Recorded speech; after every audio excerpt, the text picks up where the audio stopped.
Em relação a Jair Bolsonaro, a pergunta que não quer calar é: quem mandou matar Jair Bolsonaro em 2018? Quem mandou matar? Isso não está esclarecido até hoje. A extrema-esquerda passou anos gritando a ladainha do quem mandou matar Marielle e quando descobriram. Vocês vão entender quem é que manda em Brasília. E que isso está acontecendo com o Bolsonaro, que tomou a facada. E eu disse e vou repetir, eles só não mataram o Bolsonaro ainda porque estão com... Então vale a pena que vocês assistam esse vídeo e tirem as conclusões se sou eu que estou exagerando. Olha isso.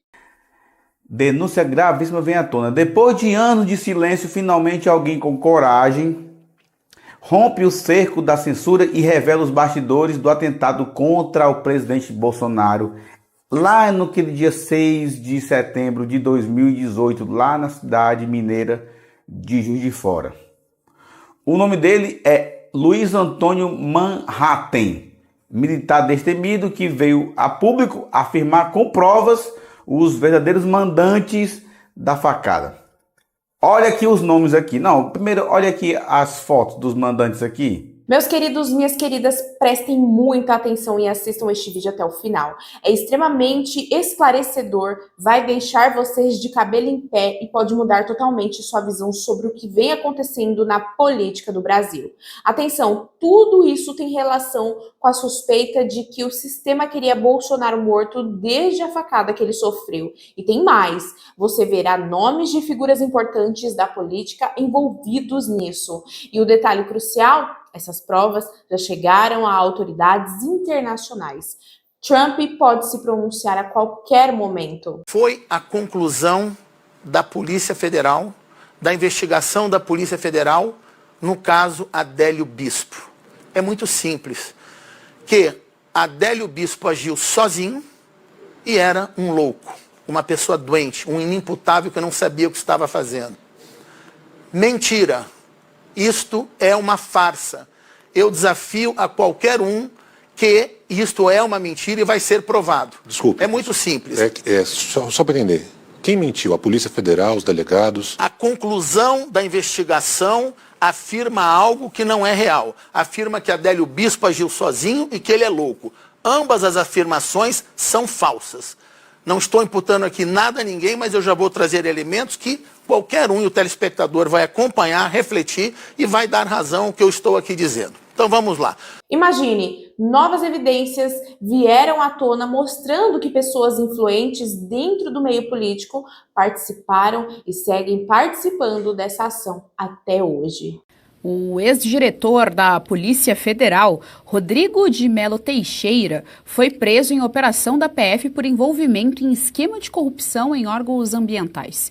Em 2018, ele foi superintendente da Polícia Federal de Minas, mesmo período que Jair Bolsonaro sofreu atentado com a facada. São perguntas que nos assombram há tempos. Quem quis matar Bolsonaro? Agora parte da resposta foi revelada, então não deixe de assistir até o fim. Além disso, você verá um dossiê completo que o advogado de Bolsonaro tornou público, entregando a verdade em detalhes. Antes de prosseguir, quero deixar algo muito claro, não estou fazendo acusações gratuitas. O que você verá neste documentário é uma análise dos fatos que vieram à tona e que tem deixado todo mundo abalado. Esses documentos, relatos e evidências já começaram a viralizar na internet e estão públicos. Meu objetivo é apenas mostrar tudo para que você tire suas próprias conclusões. E atenção, poderosos já estão derrubando esses vídeos da internet, tentando apagar essas revelações. A grande mídia e setores da esquerda já começaram a dizer que Alexandre de Moraes precisa se afastar e ministros do STF estariam fazendo reuniões reservadas, debatendo a possibilidade de sua saída. Não houve, de forma muito clara, não se pode dizer, uma tentativa de golpe, não houve quem quisesse assumir o poder. Ocuparam o Supremo Tribunal Federal, ocuparam o Palácio do Planalto e ocuparam parte do Legislativo. Mas, de qualquer forma, causaram um imenso tumulto, como nós estamos a ver e estamos a discutir, inclusive, no exterior, aqui em Portugal, em outros sítios. Fabiola, Thales, se o ministro Alexandre de Moraes não se afastar por conta própria, como sugere aí o Josias, o Barroso deve afastá-lo, conforme o pedido da defesa de Tagliaferro? Corre risco o Alexandre e o Barroso acabar afastando, apesar de todo o corporativismo que a gente tem visto no Supremo. O fato é que o Moraes tem duas decisões que ele tem que tomar urgentemente. Uma é, nesse caso aí, eu acho, se afastar. Outro é apressar os processos, terminar os processos, acabar com essa história de golpe de Estado, processo de golpe de Estado, põe um ponto final nele, já está apurado coisa para burro, se tiver mais coisa para apurar, coloca-se depois no processo, mas tem que fechar o processo. Está na hora de fechar essas coisas todas. E é isso que o Moraes está começando a correr risco. Por quê? Porque nesse caso aí do Tagliaferro, é evidente o que estava sendo dito nos bastidores do Supremo, que havia uma séria desconfiança do próprio Alexandre de Moraes de que o Tagliaferro fosse quem vazou. Por quê? Porque o rancor. O Tagliaferro foi acusado de uma agressão contra a mulher dele. Essa acusação deixou o ministro Alexandre de Moraes extremamente irritado. O Tagliaferro foi demitido sem que o ministro sequer o recebesse. Isso deixou o Tagliaferro com muito rancor, e é o que está sendo dito nos bastidores do Supremo, que o Tagliaferro está com muito rancor contra o ministro, que não sequer quis ouvi-lo e o demitiu no caso da agressão que teria ocorrido contra a esposa dele. E aí, diante desse rancor, ele poderia ter vazado as próprias conversas do celular dele. Sendo isso ou não, o caso é que o ministro está diretamente envolvido na história, ele devia tirar o corpo fora, sair. Olha, eu não vou, passo para outra pessoa do Supremo cuidar desse caso e apurar esse caso, e o inquérito não está mais comigo, desse vazamento. E o resto, botar um ponto final, porque ele já virou vidraça, e agora essa vidraça está começando a trincar. Está na hora da Alexandre de Moraes sair da história, e até dos colegas dele no Supremo, inclusive o Barroso, o aconselharem. Moraes, tira o time de campo, porque já chega. Tudo que eu vou mostrar me deixou profundamente chocada, porque o assunto é gravíssimo. O que eu digo do Lula é que ele é muito mais esperto do que vocês supõem. Já imaginava. Mesmo a imprensa. Esperto em que sentido, professor? Em que sentido? No sentido de que o Lula não tem caráter. É forte. O Lula não tem caráter. O Lula é um oportunista que a sociedade brasileira, e eu, particularmente, como parte da esquerda brasileira, sou responsável, porque nós fizemos de conta que o operário é igual à classe. Mas ele saiu com altos índices de aprovação, professor. É que o senhor... E daí? Mas Tio Adolfo também tinha altos índices de aprovação. Mas, professor, voltando para trás, era um metalúrgico, um líder operário, liderou greves importantes no final dos anos 70. Não liderou nada.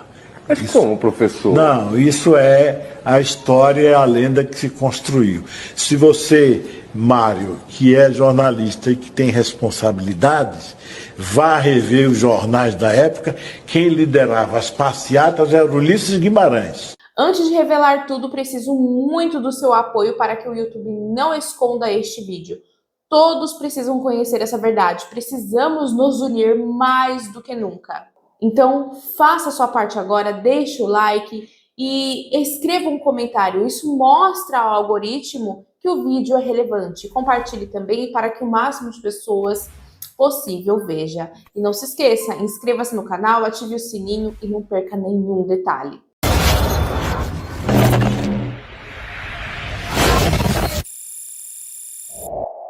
Seja muito bem-vindo, muito bem-vinda. Eu sou a Ana Garcia e descobrindo mais que o nome é a minha missão. Agora vamos assistir e reagir juntos ao que estão tentando esconder. Lembre-se, a verdade sempre encontra um jeito de vir à luz.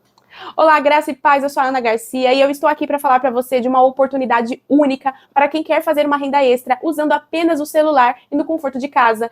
Esse é um grande canal de bênçãos para sua vida, pois foi um propósito que fiz com Deus para ajudar os irmãos. Então, se você está precisando fazer uma renda a mais para ajudar em casa, clica no primeiro link do comentário que deixei fixado neste vídeo. Olha só, para você ter uma ideia, a Cida está comigo há 12 dias e já faturou R$ 1.079. Que bênção, não é mesmo? E também a Giane, que está comigo há 6 dias e já faturou R$ 667. E o que dizer da Mari, que em 14 dias já faturou R$ 2.323. Então não perde tempo, clica agora no link do primeiro comentário fixado e vem falar comigo no WhatsApp. Eu mesma vou te explicar tudo passo a passo, como funciona de forma simples. Pode me chamar que eu estou te esperando, tá bom? Em relação a Jair Bolsonaro, a pergunta que não quer calar é: quem mandou matar Jair Bolsonaro em 2018? Quem mandou matar? Isso não está esclarecido até hoje. A extrema-esquerda passou anos gritando a ladainha do quem mandou matar Marielle, e quando descobriram que não era quem eles queriam que fosse, né, não tinha ninguém do lado opositor político por trás do assassinato de Marielle e do motorista dela, que sempre é esquecido, né? Parece que só a morte dela é que foi relevante. Tem uma outra família que sofre esse luto. Toda vez que a gente fala disso, a gente precisa mostrar que eles ficaram 5, 6 anos esperneando, inventaram a mentira de que haveria um envolvimento do próprio presidente, na época presidente Jair Bolsonaro, com a morte de Marielle, quando prenderam os assassinos, e os assassinos confessaram quem era o mandante, e não era ninguém ligado, nem a Jair Bolsonaro, nem à direita. Aí eles se calaram, né? A hipocrisia dessa extrema esquerda que não tem nada de empatia, não tem nada de humana, não tá nem aí para direitos humanos, para o sentimento dos outros, que adora aplaudir quando o STF ou qualquer outra esfera do judiciário manda soltar bandido, criminoso, corrupto, lavador de dinheiro, e quando tem pessoas inocentes, vítimas de crimes, aí eles pegam e fazem um escarcéu e tentam politizar a questão. Imagina o desespero do Moraes, né? Porque lá no Instagram, por exemplo, uma live, tá? Tudo bem que foi curta a live de 13, quase 14 minutos, mais de 1 milhão de visualizações em 24 horas. Nossa. Uma live. Onde eu explico para as pessoas o que eu tô desenhando aqui pro pessoal no programa, né? Que o PT não é um partido. O Dirceu não é um político. Temos o vídeo aí já do Dirceu lá no aniversário dele. Vocês vão entender por que o Hugo Mota tá tomando essas decisões todas aí. Esse vídeo já rodou várias vezes, inclusive mostramos aqui a época, mas vale a pena. Dá o play aí, pode botar no mudo mesmo. Vocês vão entender quem é que manda em Brasília. Tá aí, ó. Hugo Mota sendo muito bem. José Guimarães ali, né? Isso. Que é irmão do José Genuíno e cujo assessor foi pego com dólar na cueca, né? Com esse mesmo. Na maleta. Líder do governo na Câmara, rapaz. Exatamente. Jacques Wagner. No meio está o maior assassino, né? Que é o Dirceu. E por isso que ele consegue... Deixa esse pause aí, né? Pra mostrar pro pessoal. Por isso que eles conseguem tanta coisa em Brasília. Porque o assassino que tá no meio dessa foto, que é o José Dirceu, assassino, criminoso e terrorista, ele é quem manda em tudo. Então, o sorriso do Hugo Mota é um sorriso do não vou morrer. Não é um sorriso do estou aqui para te apoiar. Vamos continuar junto aqui no poder, porque assim eu consigo continuar fazendo as minhas maracutaias e não vou morrer. Essa é a imagem do Brasil hoje. Um grupo terrorista assassino, que é o PT. O PT é um grupo terrorista assassino, não é um partido político.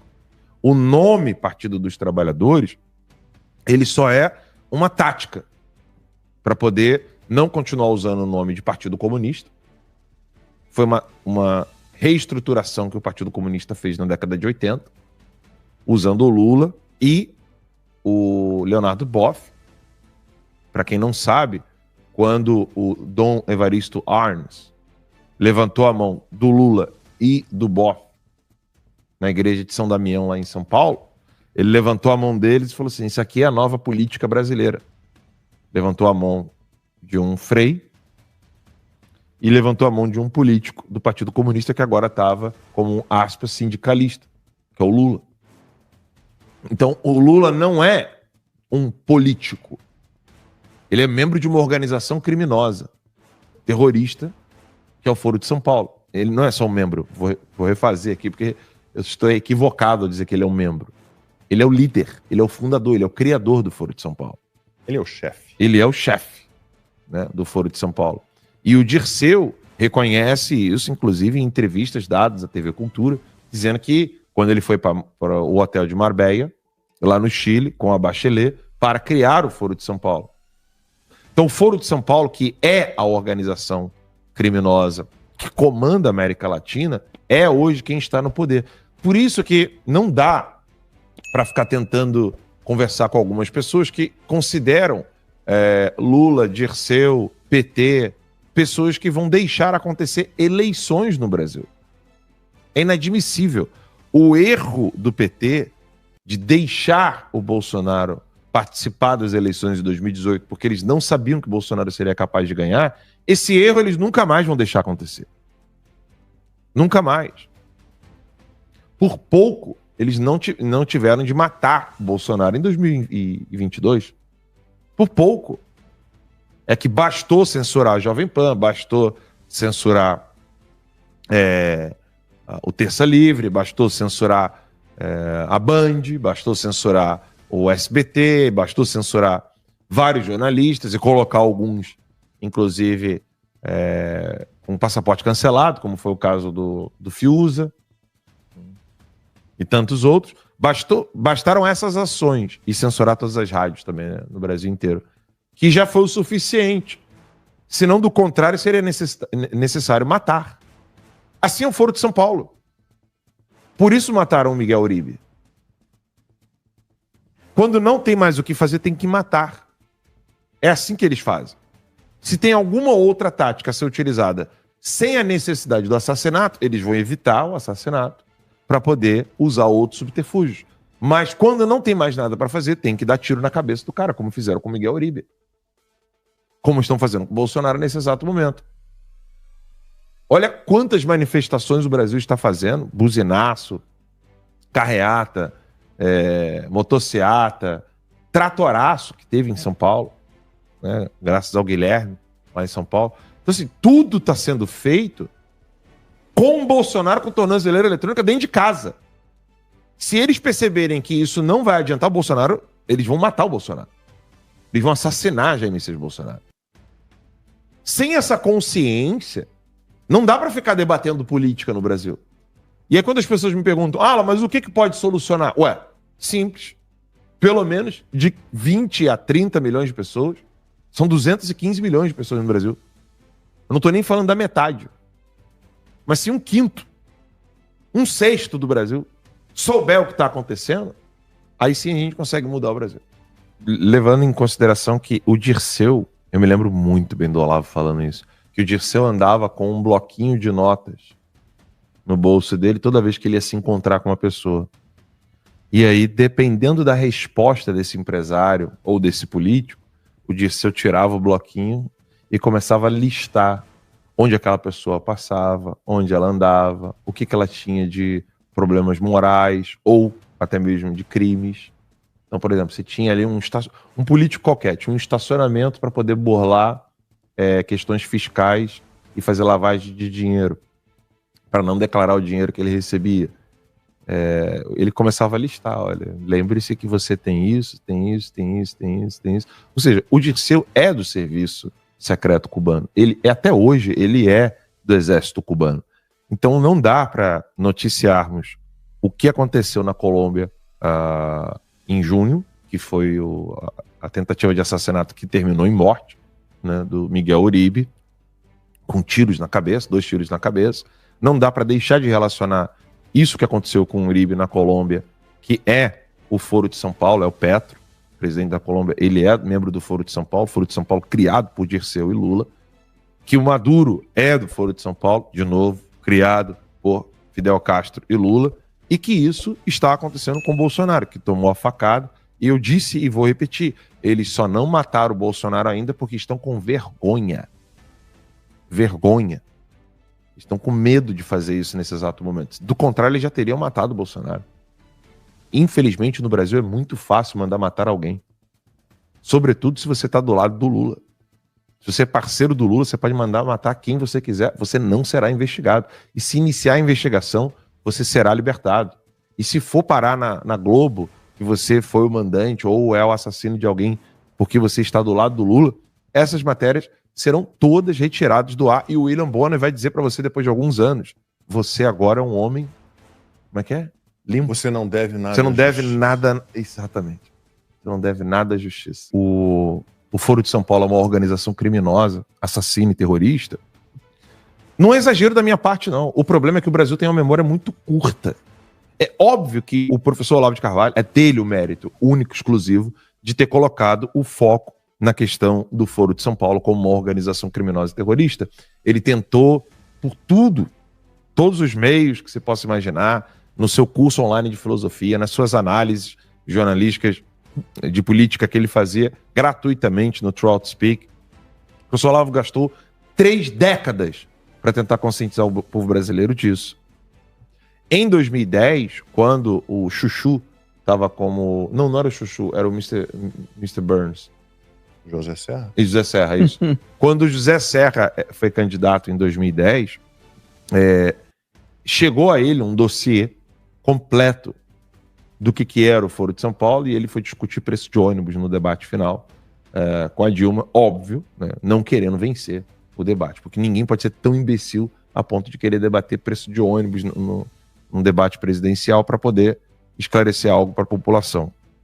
E esse vídeo que nós vamos assistir agora é um vídeo que eu coloquei no meu perfil Alan LD Santos, que estava censurado no Brasil, e eu era o único que estava falando, mostrem esse vídeo nas eleições de 2022, ninguém queria ficar falando sobre isso. Hoje, graças a Deus, o pessoal mudou de mentalidade e o Carlos Bolsonaro voltou a publicar esse vídeo hoje no Instagram. Então vale a pena que vocês assistam esse vídeo e tirem as conclusões de se sou eu que estou exagerando.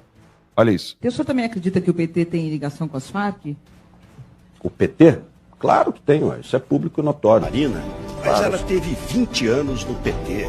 Em 2006 ocorreu o mensalão, coisa de um assalto verdadeiro às empresas estatais. Lula disse que quer voltar ao poder. Ou seja, meus amigos, ele quer voltar à cena do brinde. Uma fake news que está circulando aí, dizendo que o PSDB, o nosso partido, eu poderia no segundo turno apoiar o PT. Nós estamos honrados, presidente, felizes por ser o seu companheiro de trincheira na defesa da democracia. Lula! Lula! O Alckmin, claro, esse quase o Fidel Castro, 4 mandatos lá, camarada Alckmin. Não sei quantos mandatos lá em São Paulo. Não sei quantos mandatos lá em São Paulo. Ou seja, o Alckmin, que sabia que o Foro de São Paulo era uma organização criminosa e ligado às Farc, é o primeiro vídeo, né? O primeiro trechozinho do vídeo, que ele fala isso. E a entrevista completa, que sou louco para conseguir, se alguém encontrar essa entrevista completa, foi pro UOL, tá? É a Mônica Bergamo. Eu vou repetir, a Mônica Bergamo.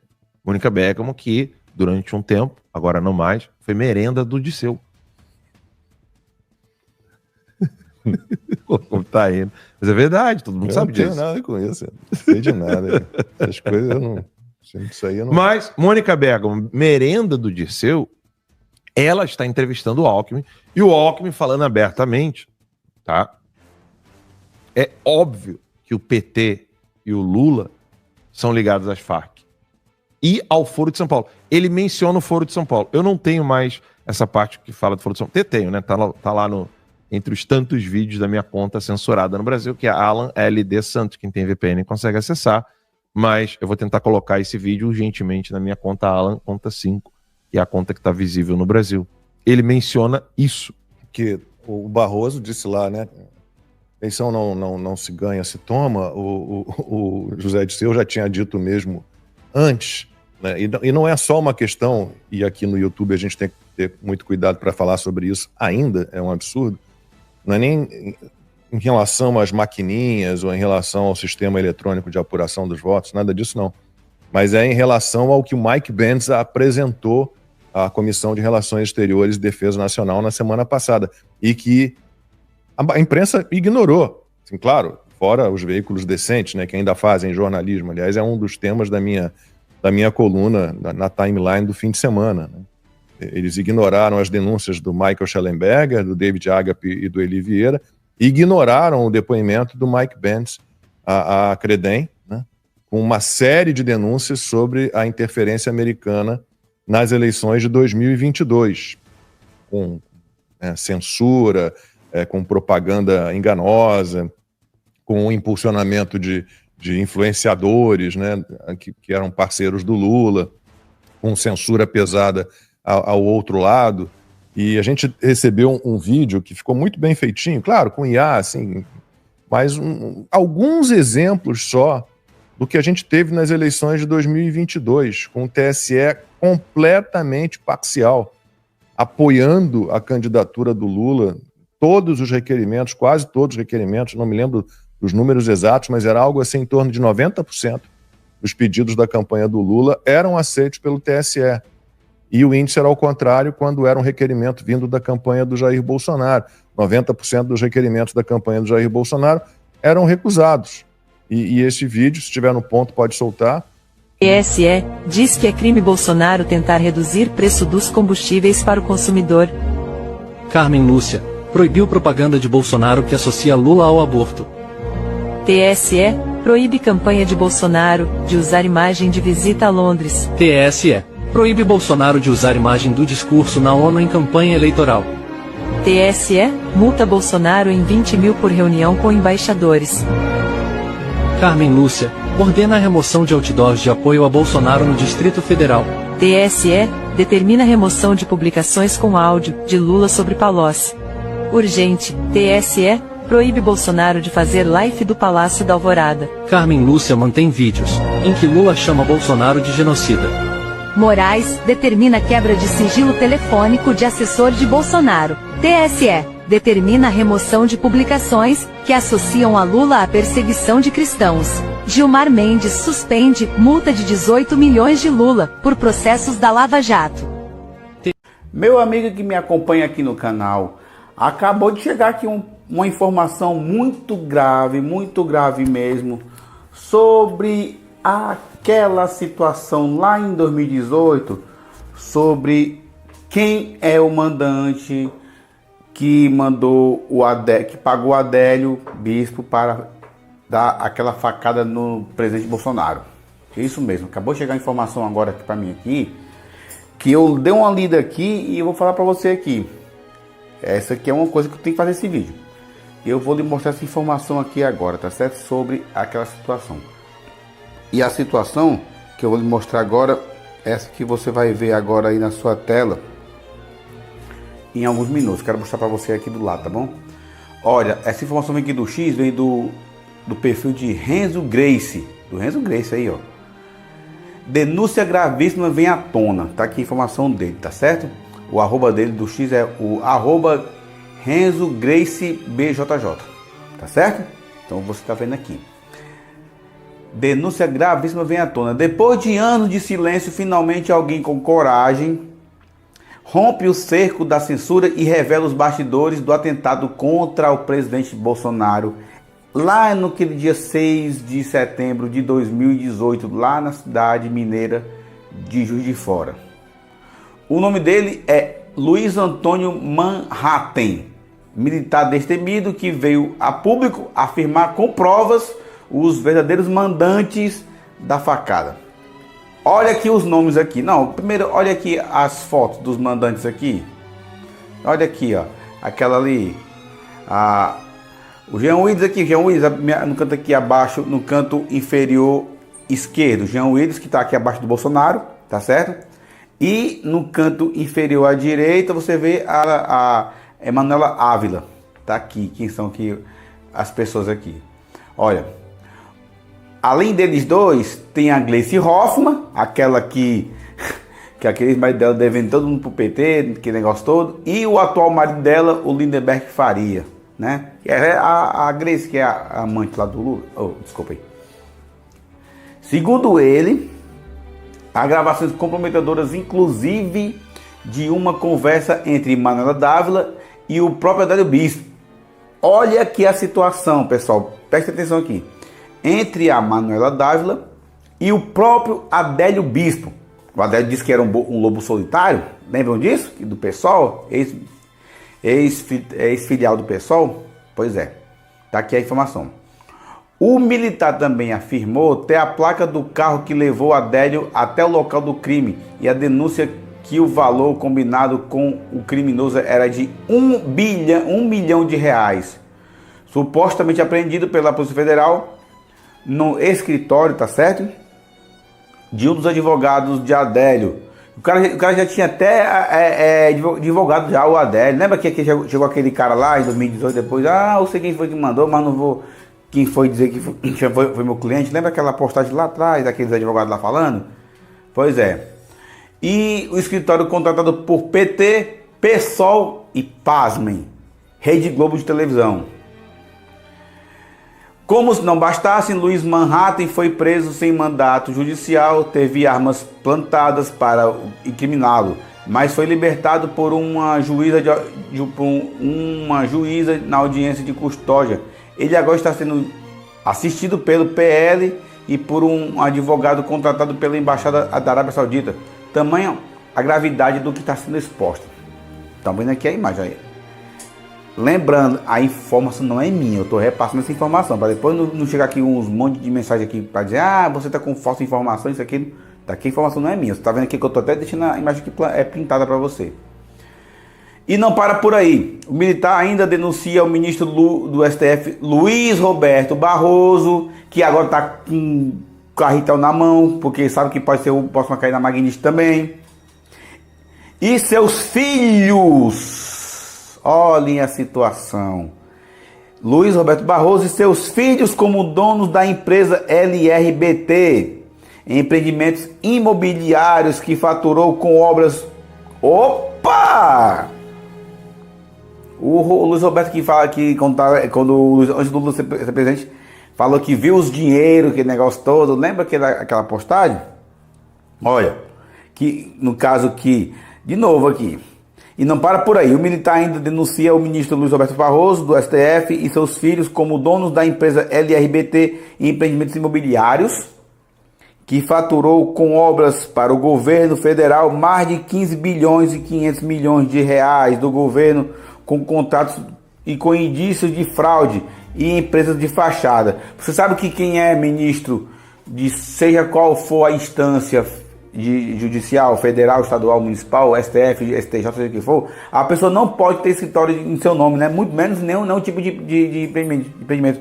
Porque todo funcionário público não pode ter nada em seu nome, empresa nem nada, nem ser sócio. Olha a situação aí, contra a Constituição Federal, né? Pois é. E continuando, em contratos com indícios de fraude com empresas de fachadas. O capital social da empresa, 900 milhões, tudo isso entre setembro de 2023 e fevereiro deste ano de 2025. Eu falo deste ano para quem vê esse vídeo no futuro, ver que eu estou gravando esse vídeo hoje. Agora, começa a fazer sentido porque o ministro soltou as frases como perdeu o Mané e nós vencemos o bolsonarismo, né? Aí, rapaz. Seriam palavras de um juiz ou de um agente político com interesses escusos? Se isso tudo for apurado com seriedade, o Brasil pode estar diante do maior escândalo político de sua história recente. Compartilhe. Tá aqui, a informação aqui. A informação tá aqui, ó. O povo precisa... que vai ser... Tá aqui, Romildo Leite, Palmas Tocantins. O cara já repassou de outra pessoa que eu tô passando para você aqui. Então, ó, de quem é a informação aqui, tá certo? Então vocês estão vendo aí Ah, meu Deus do céu. Se isso aqui for mesmo verdade, viu? Tá aqui, ó. De quem é o perfil, vocês estão vendo aqui, né? Não tirei a pintagem do ar. De quem é o perfil de Renzo Grace, do Renzo Grace BJJ, tá bom? Meu filho, agora é com você que tá me assistindo aí esse vídeo, né? É por isso que o nosso queridíssimo Luiz Roberto Barroso tá aí agora com o furico na mão, né? Com medo de, como é que eu posso dizer aqui, de cair na censura do STJ, do STF, né? Por quê? Já censuraram todo o país, ele. Aí depois, bastou, olha pessoal, como o negócio é invocado, né? Bastou o Alexandre de Moraes ser censurado, ter as contas bancárias perdidas, de toda a forma, perdeu até o Pix de uma fintech outro dia aí, que ele criou aí com um amigo dele, o que se lascou todinho. Tá todo mundo do barco. Agora a Globo tá querendo, a Globo dizendo agora que é de direita agora, porque os seus sócios podem tudo cair na Magnífica também. O Luiz Roberto pode ser o próximo, Gilmar Mendes pode ser o próximo também a cair também na Magnífica. Meu amigo, que essa galera, eu sou dono do dinheiro, eu faço o que você, mas basta eu vir que tem mais poder do que isso, eu vou cortar seu dinheiro, já era. Os caras começam a pular do barco, começa a aparecer coisa que tá tudo trancado. Foi a conclusão da Polícia Federal, da investigação da Polícia Federal, no caso Adélio Bispo. É muito simples, que Adélio Bispo agiu sozinho e era um louco, uma pessoa doente, um inimputável que não sabia o que estava fazendo. Mentira. Isto é uma farsa. Eu desafio a qualquer um que isto é uma mentira e vai ser provado. Desculpe. É muito simples. Só para entender. Quem mentiu? A Polícia Federal, os delegados? A conclusão da investigação afirma algo que não é real. Afirma que Adélio Bispo agiu sozinho e que ele é louco. Ambas as afirmações são falsas. Não estou imputando aqui nada a ninguém, mas eu já vou trazer elementos que qualquer um e o telespectador vai acompanhar, refletir e vai dar razão ao que eu estou aqui dizendo. Então vamos lá. Quem escuta a mídia sobre esse caso, a época dos fatos, e a conclusão do inquérito da Polícia Federal de Juiz de Fora, vai ser induzido em erro. O povo brasileiro vai acreditar que Adélio era um coitado, desempregado, humilde, caminhando ali no meio do povo, e sozinho, de forma autônoma, deu a louca nesse homem, ele pegou uma faca, enfiou na barriga, atravessando todos os órgãos do então deputado federal Jair Bolsonaro. É isto que fizeram o Brasil acreditar. O Brasil foi enganado. Isto não é verdade. Vamos aos fatos. Fosse verdade isso, quem me explica que quando Adélio foi preso, ele tinha dinheiro em espécie de valor, cartão de crédito internacional, 4 celulares, notebook, uma série de outros elementos e provas e materiais que foram obtidos. Além disso, foi imediatamente, quase que em tempo real, um avião a jato chega em Juiz de Fora com 4 renomados advogados criminalistas para defender Adélio. Isto não existe, eu nunca vi isso na minha vida. Todos sabem que para organizar um voo é necessário slot, um plano de voo, uma autorização da aeronáutica, tem toda uma operação de logística que demandam muitas horas. Isso me leva a crer ou ter convicção que os tais advogados já sabiam de tudo antes mesmo de acontecer. Eu poderia até chegar à conclusão, eu não, qualquer um que raciocinar baseado nos elementos, que esses advogados talvez tivessem poder mediúnicos, além de excelentes criminalistas, eles todos têm mediunidade, porque eles saberiam de um crime que iria acontecer antes de acontecer. E foram tão eficientes que eles conseguiram chegar em tempo real para socorrer o Adélio. Um voo desse não custa menos que 30 mil reais, 30, 40 mil, fora o preço dos advogados. Quem pagou isso? Quem patrocinou isso? E todos os demais elementos? E todos os demais elementos que existiam? Rapidamente, fora tudo que eu falei aqui, precisamos analisar outras questões muito relevantes. Adélio Bispo, meses antes do dia do atentado contra a vida de Jair Bolsonaro, vinha acompanhando e monitorando o então deputado federal Jair Bolsonaro e sua família, seus filhos. Esteve no clube de tiro que frequentavam os filhos de Bolsonaro, Carlos Bolsonaro, Eduardo Bolsonaro. Ali treinou com armas de fogo. Ali estava monitorando e fazendo uma campana. No dia do atentado, no dia 6 de setembro de 2018, em Juiz de Fora, o Adélio acompanhou o então candidato Jair Bolsonaro durante todo o dia. Filmou, fotografou, estudou os ambientes, premeditou, teve toda uma organização. Várias vezes tentou se aproximar do presidente de forma ardilosa e dissimulada, fingindo ser um apoiador, um fã, para tirar fotos. Na verdade, o objetivo era assassinar Jair Bolsonaro. Finalmente, quando tem o momento do atentado, que ele tem êxito em praticamente quase ter assassinado Jair Bolsonaro, Adélio Bispo é detido por um popular. Esse popular, quando deteve fisicamente Adélio Bispo, sofreu agressão física de coautores, de pessoas que estavam ali auxiliando Adélio Bispo. Levou um murro na cara, um soco desferido em seu rosto, caindo, de forma que Adélio Bispo fugiu. Quando Adélio Bispo fugiu, este foi detido por uma outra pessoa, que é uma nova testemunha, que é um testemunho novo que hoje aparece aos autos, aos fatos, e que essa testemunha segurou Adélio Bispo, conseguiu entrar dentro de um edifício, trancou o portão, aguardando socorro para que ele não fosse linchado pelos populares. Nesse momento, essa testemunha gravou Adélio Bispo. E essa testemunha vai ser ouvida em breve na Procuradoria-Geral da República.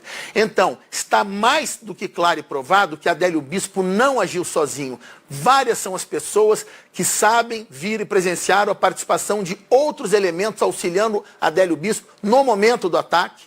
E mesmo quem fez a organização e o patrocínio disso de bastidores de fora. Só para entender, ele gravou Adélio Bispo logo depois do atentado.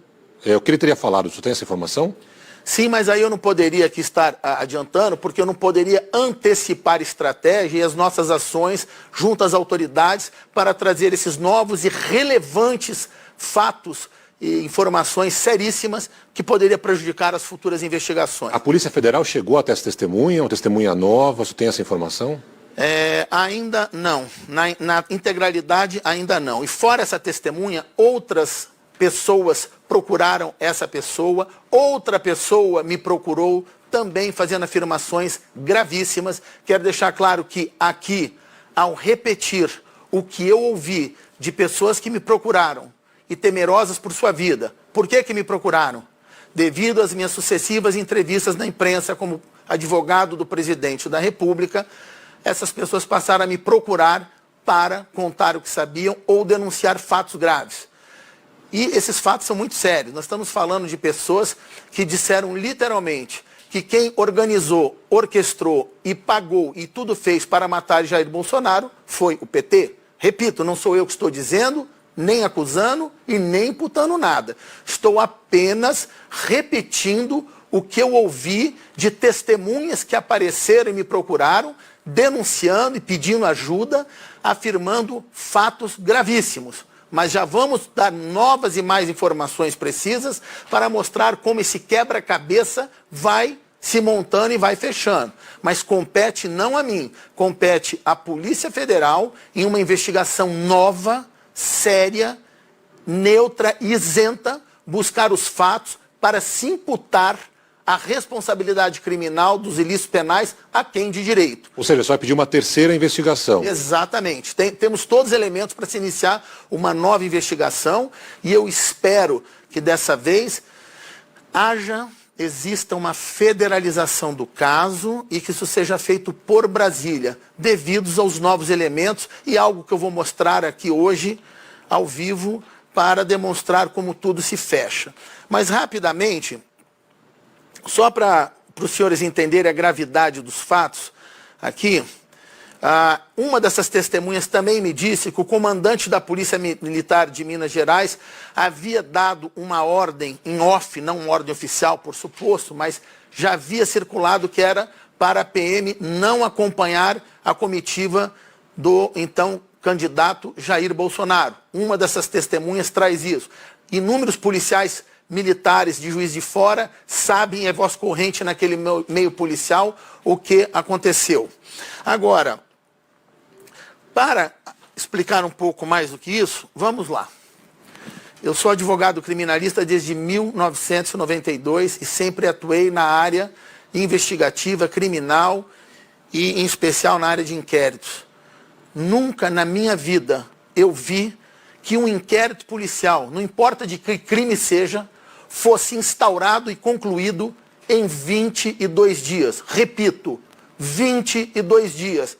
Nem um inquérito para apurar um furto em supermercado qualificado poderia ser tão célere e perfeito a ponto de se apurar com precisão da verdade as informações para ser concluído em 22 dias. Mesmo a vítima sendo o presidente da República ou candidato, ou seja, imagino que haveria uma urgência no caso. Exatamente. Muito boa e com propriedade a sua pergunta. Nós estamos falando aqui de um caso único e gravíssimo no Brasil. Estamos falando de algo inédito. Pela primeira vez na história da República Federativa do Brasil, nós presenciamos um atentado contra a vida daquele que seria o presidente da República. É um atentado contra o presidente. Isso é um costume nos Estados Unidos da América. Mas no Brasil nunca se ouviu falar disso.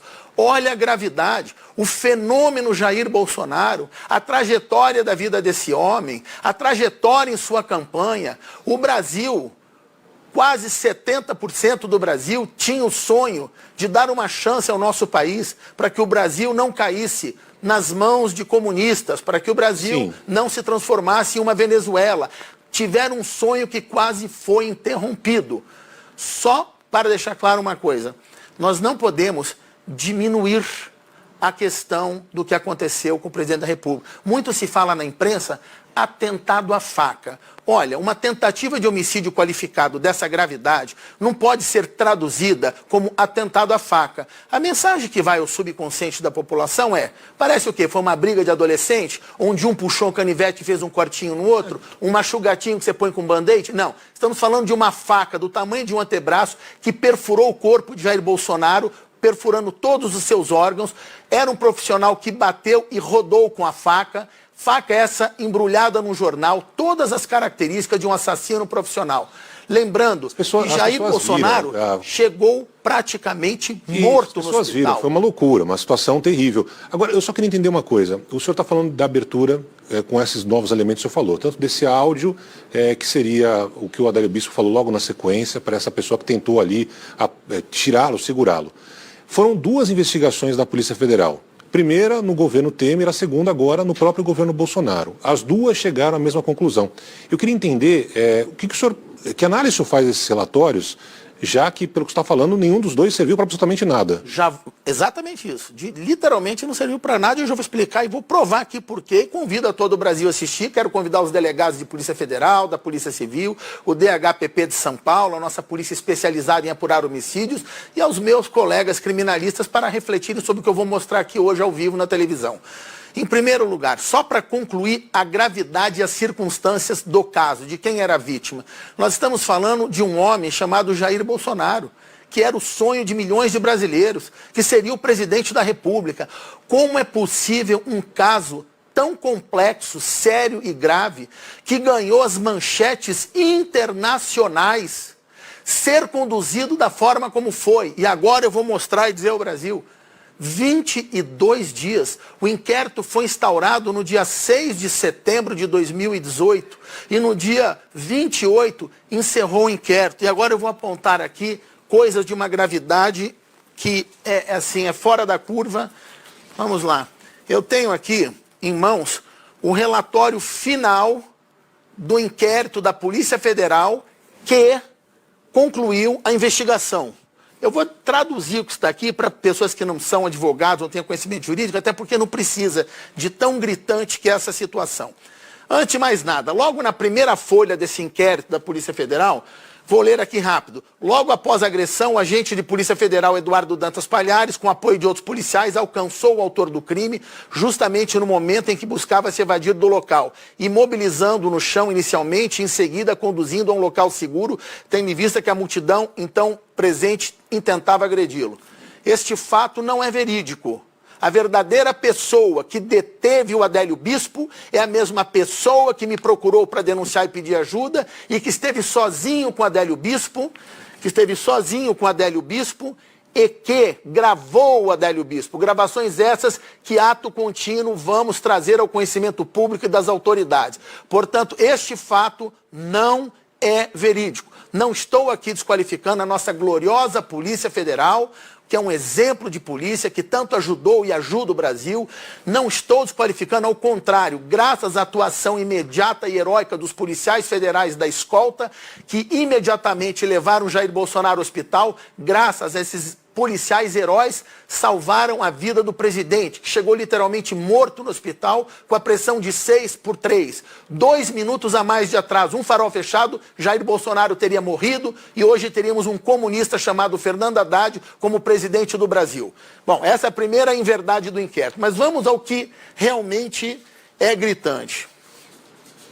Esse é o inquérito, é o primeiro ou o segundo, é o final? É o primeiro inquérito, que é o inquérito mãe. Na verdade, só tem que existir um inquérito. E aqui vocês vão entender o que eu vou mostrar aqui, que é um absurdo que eu nunca vi na minha vida, e nem nenhum criminalista viu, e nem policiais experientes e renomados.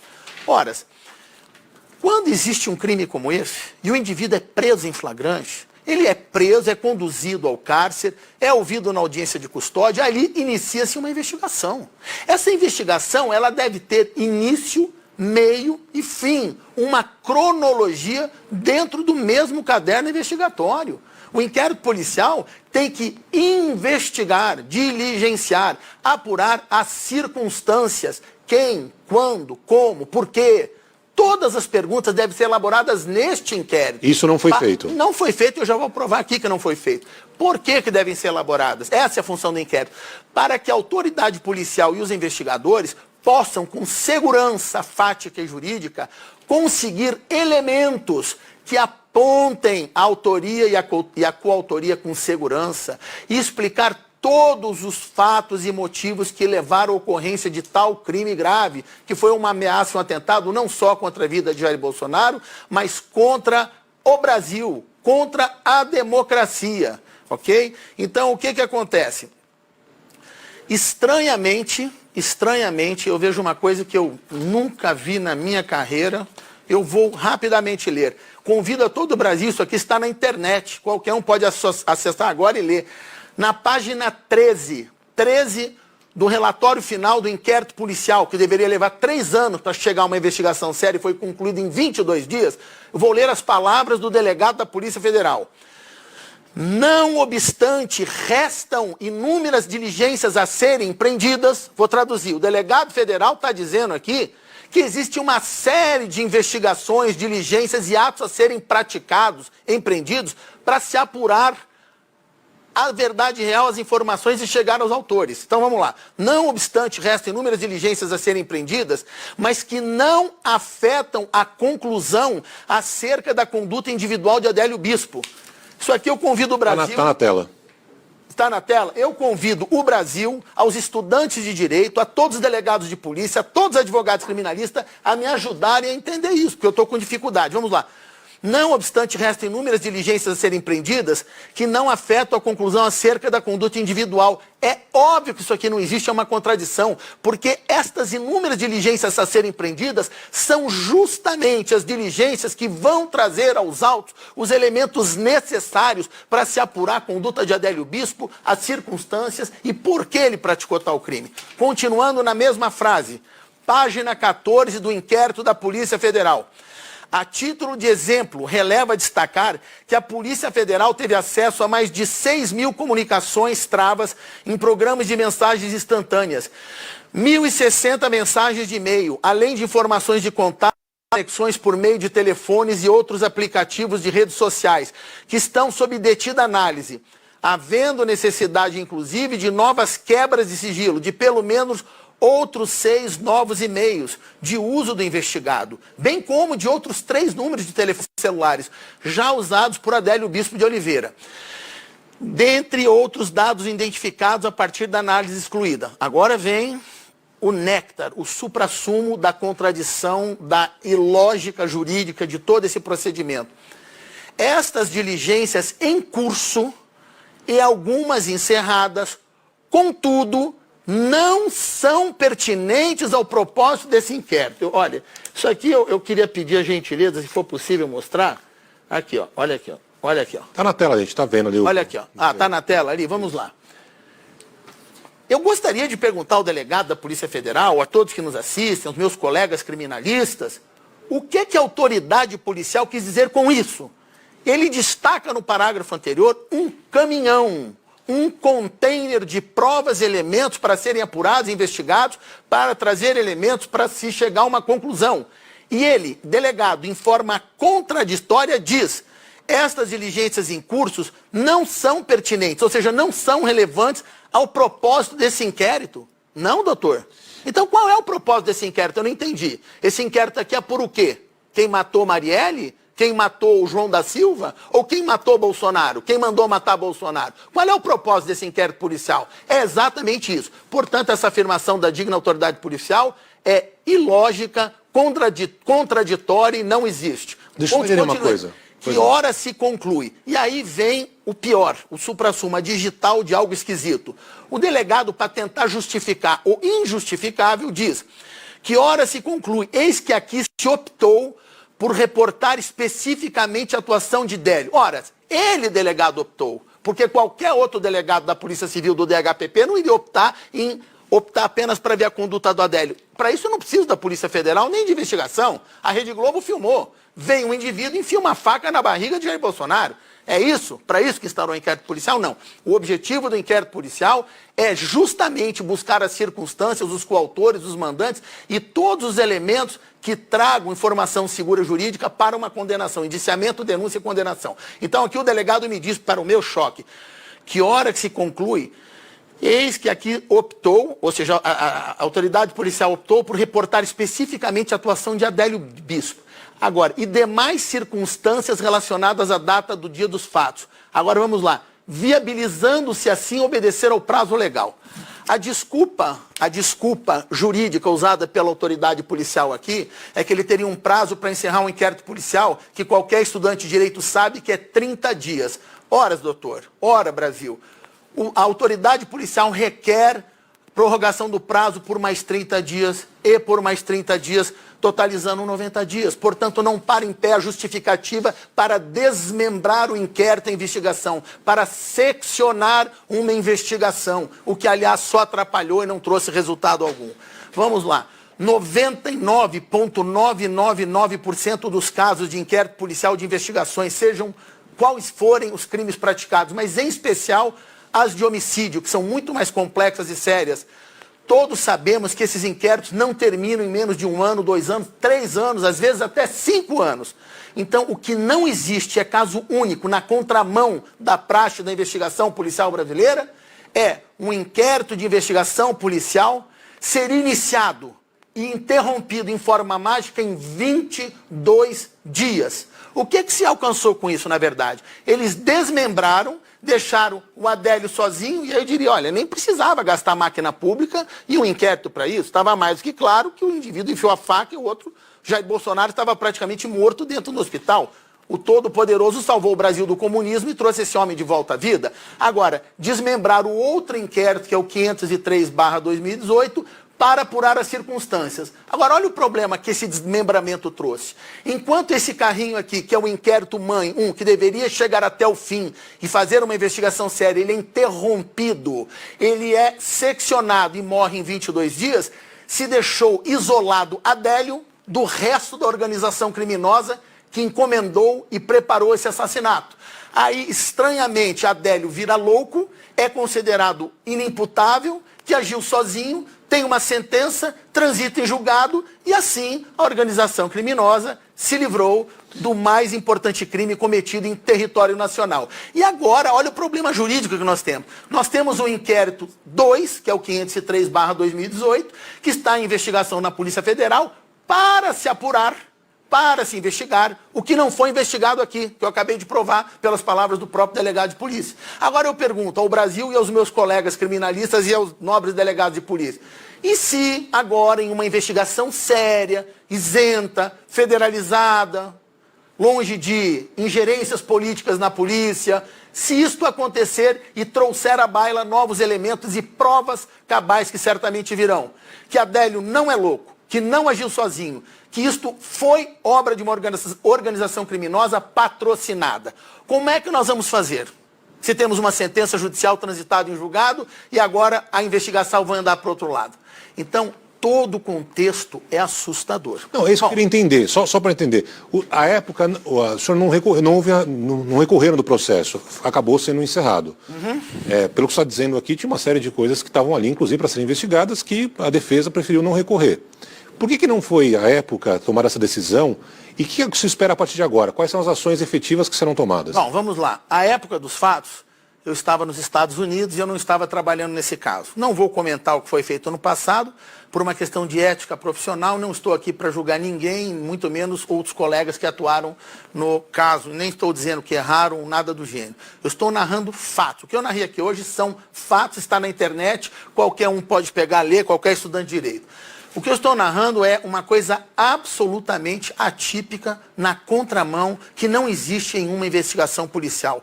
Eu nunca vi na minha vida uma investigação começar, ser interrompida, seccionar, desmembrada, se separaram, simplesmente destruindo a possibilidade de uma investigação séria, lógica, onde todos os atos, elementos e circunstâncias estariam linkadas uma a outra. Mas a defesa à época achou que estava tudo ok, tanto que não recorreu. Eu não vou poder... Eu só queria entender, a partir de agora, o que vai ser feito, doutor Acef? Eu não vou poder me manifestar sobre o que foi feito no passado por uma questão de ética profissional. Agora, é importante saber o seguinte, como eu disse anteriormente, uma dessas testemunhas que me procurou pedindo ajuda e denunciando, afirmou de forma clara o seguinte, o doutor... Vou repetir aqui, eu não estou dizendo nada, não estou acusando nada. Deixar bem claro ao Brasil. Estou repetindo o que eu ouvi de uma pessoa que teme pela sua vida, está apavorada e me denunciou. Está em Minas Gerais. Não posso dar o paradeiro da pessoa, senão ela vai virar queima de arquivo. Será assassinada certamente. O que essa pessoa me diz?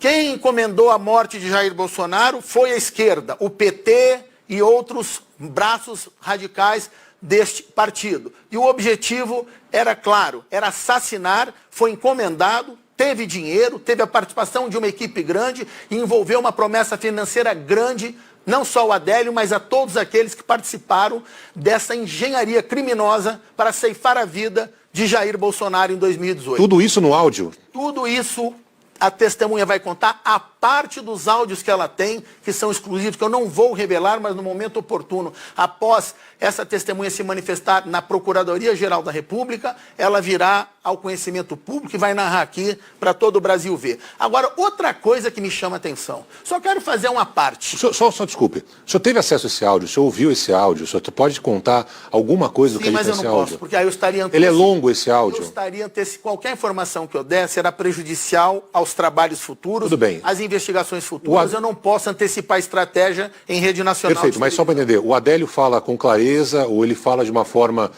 digamos, atabalhoada, sem lógica? Não existe isso. Adélio é lúcido, é perfeito, ele não é inimputável, não é louco, é um assassino profissional. Eu convido o senhor jornalista, eu convido aos telespectadores que entrem na internet e assistam Adélio Bispo quando de seu interrogatório na audiência de custódia. Eu convido o Brasil que assista e que o Brasil vote. Aliás, acabaram de votar agora na entrevista que eu recém dei aqui na Bandeirantes, e na enquete deu 97% do Brasil votou a favor do que eu estou dizendo aqui, que Adélio Bispo não agiu sozinho.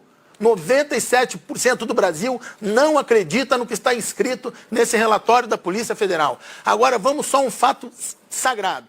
Hoje, o presidente da República, ao nomear um diretor da Polícia Federal, está sendo acusado injustamente e feito um verdadeiro tsunami num copo de água, que ele estaria tentando fazer uma ingerência política na Polícia Federal. Agora eu pergunto ao Brasil, ao telespectador, quando o governador de Minas Gerais, do PT, e a força lá do PT, do Estado de Minas Gerais, colocou para conduzir um inquérito da Polícia Federal que apurava, investigar as circunstâncias da tentativa de homicídio qualificado de Jair Bolsonaro, quem eles nomearam para presidir esse inquérito e que relatou e assinou? Nada mais, nada menos de algo que eu vou ser obrigado a ler aqui para o Brasil. Caso Adélio, delegado que comanda inquérito de atentado, foi assessor do PT, Jovem Pan, Antagonista, Folha de São Paulo, vamos lá. Adélio Bispo preso e indiciado por esfaquear e tentar assassinar Jair Bolsonaro. Destacado para comandar as investigações do atentado contra o candidato à presidência da República, Jair Bolsonaro, o delegado Rodrigo Moraes Fernandes chefiou por 2 anos a assessoria de integração das inteligências da Secretaria de Defesa Social, Segurança Pública, do governo de Fernando Pimentel, em Minas Gerais. Ok, PT, governador do PT. Fernando Pimentel é o candidato à reeleição como governador de Minas do PT. Ainda, de acordo, o delegado virou alvo da imprensa há 2 anos ao ser enviado pelo governador Pimentel de Minas para assistir ao Super Bowl na Califórnia, Estados Unidos. Na ocasião, a administração afirmou que Fernandes coordenava a comissão das Olimpíadas Rio 2016. Pior, Moraes também chegou a integrar o governo Dilma. E ele foi, por alguns meses, diretor de inteligência da Secretaria Extraordinária para Grandes Eventos. Há 3 meses foi condecorado por Pimentel com a medalha Alferes Tiradentes. Aí eu pergunto, isto aqui não é ingerência política do PT na Polícia Federal? Eu quero entender, o braço do governador do PT, um homem intimamente ligado ao governador do PT, foi presidir um inquérito policial que apurava as circunstâncias da tentativa de homicídio contra o candidato opositor Jair Bolsonaro. Isto é normal, isto é passível? Vou deixar claro, não estou imputando aqui qualquer ilegalidade, qualquer conduta ilícita, absolutamente nada em desfavor do delegado federal. Eu só estou usando a mesma ênfase e a linha de raciocínio que hoje usam contra o nosso presidente Bolsonaro. Ele pratica um ato de prerrogativa exclusiva da presidência da República, nomeia um diretor e ele vira alvo de um inquérito, investigações e uma série de infâmias por ingerência política. E por que não fizeram a mesma coisa aqui? Eu não estou entendendo. Não somos todos iguais no Brasil? Não há isonomia? Não somos todos iguais perante a lei ou perante condutas a serem apuradas? Ora, muitas pessoas podem dizer, e na época muito foi dito, que isso aqui foi tudo montado. Ou seja, botaram para cuidar da investigação alguém para blindar os verdadeiros responsáveis. Eu não estou afirmando. Até aí eu consigo alcançar. O problema é quando o presidente assume, o ministro Moro é o novo comandante, digamos assim, e a conclusão é muito semelhante. Aí, pois bem, aí eu não consigo alcançar. Então eu vou tentar explicar. Digamos que politicamente. Mas assim, o que o senhor está trazendo agora são novidades. São fatos novos, seríssimos, e graves, então, e relevantes. Por isso, fundamental que se investigue, se apure tudo até chegar a alguma conclusão, se for a mesma ou seja diferente desse caso todo. Doutora Sef, nosso tempo está esgotado. Eu queria agradecer a sua presença aqui. Posso só responder? Só fica à vontade, por favor. E agora, depois de tudo isso que você viu, eu te pergunto, até onde vai a farsa? Até quando vamos aceitar que meia dúzia de poderosos controlem o destino de uma nação inteira?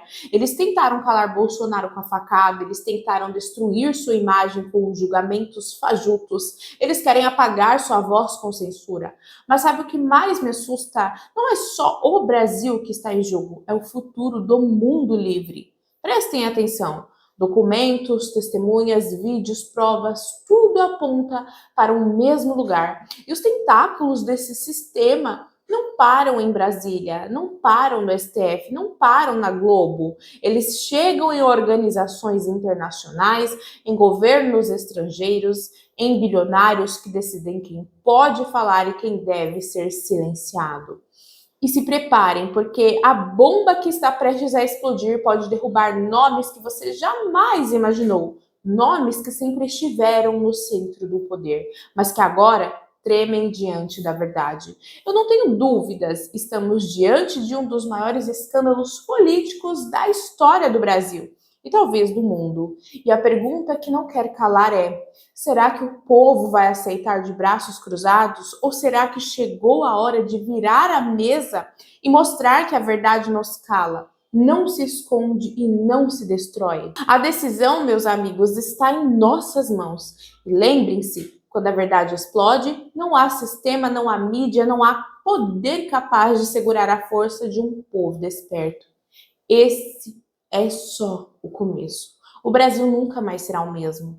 No próximo vídeo eu vou revelar quem realmente está por trás das ordens contra Bolsonaro e como essa rede de manipulação alcança até o cenário internacional. E em seguida, prepare-se, você vai ver o dossiê secreto que já circula entre autoridades nos Estados Unidos e pode levar Donald Trump a se pronunciar a qualquer momento. Não perca, o que está por vir é ainda mais explosivo.